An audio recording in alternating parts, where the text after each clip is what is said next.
Hi, today I'm with new OPPO Reno 10 and I'll show you how to hide apps on this device. So open first the settings, then scroll to the privacy and switch permissions to privacy tab. Click here to hide apps. And just for example, let's hide one from the applications. Let's hide the Chrome app.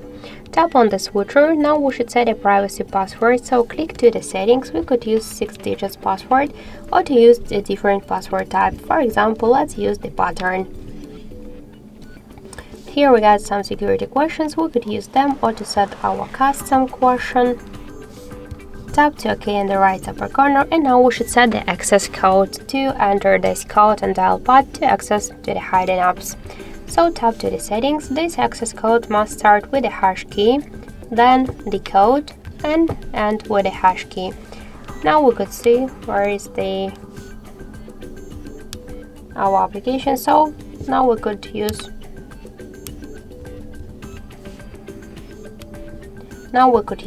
the switchers to hide the applications.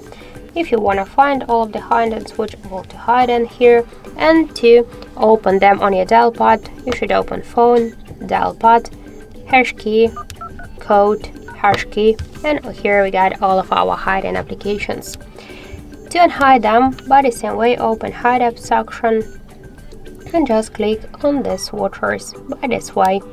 If you wanna just change or remove the hidden password, tap to this settings icon, click to privacy password or to change access code. If you want to change the access code, or click to privacy password, enter the password, and you could change the password or to turn it off. I'll turn it off, for example, by this way. So that's it. Thank you for watching, and if you like this video, leave thumbs up and subscribe.